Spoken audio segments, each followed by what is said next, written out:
Thousands of furries descended on Indianapolis last weekend. As Ethan Sandweiss reports, these fans of cartoon animals have gathered annually for 15 years, with more attending each convention. When people think of Indianapolis, they think race cars. Furries, not so much. But this is the biggest showing ever for IndyFurCon. Over 2,000 guests turned out at the Wyndham Hotel, 15% more than last year. They attended meetups, lectures and panels, sold art, and played board games. Furry isn't a fan of some copyrighted thing. Furry isn't a fan of somebody else's creation.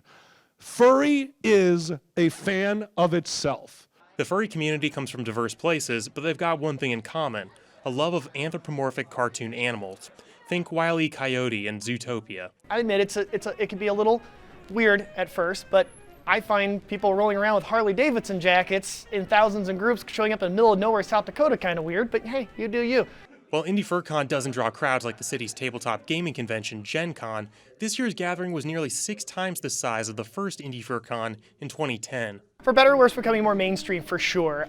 It's becoming, we have more references in pulp culture and movies and social media and just general media as a whole, and it's becoming more well known. Jake Bunny is a professional pilot and former race car driver. He's also a furry. That means he's adopted a furry persona, or fursona, to use online and at the con.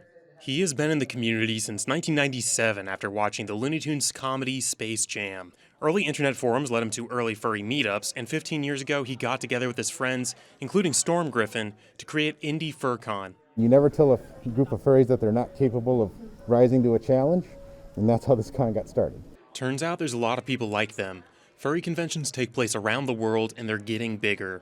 Last year's AnthroCon in Pittsburgh broke records with over 17,000 attendees. Furry is often, but not always, associated with kink. Although furry is non-sexual for many people, a survey by IU professor Justin Laymiller at the Kinsey Institute found that 9% of U.S. adults had fantasized at least once about dressing as a furry during sex. Only 1% reported experiencing the fantasy often. But daytime events stay PG. Dozens of the events are on topics that might have nothing to do with furry. In a sense, these subgroups are the convention. In contrast with other fandoms, furries use the community as a gateway to other interests, such as music, art, or even racing. If you're looking for, fellow artists, car nerds, graphic designers, IT professionals, this fandom presents endless opportunities to uplift you and open doors for careers and friendships that will last a lifetime.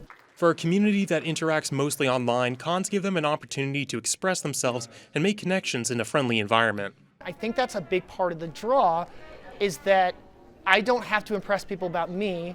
If I don't want to, I can put on this fake character or fursona and go with that.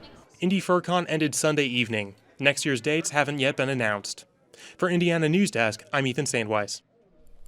IndyFurCon's charity fundraiser raised almost $15,000 for Oinking Acres, a pig sanctuary in Brownsburg, Indiana.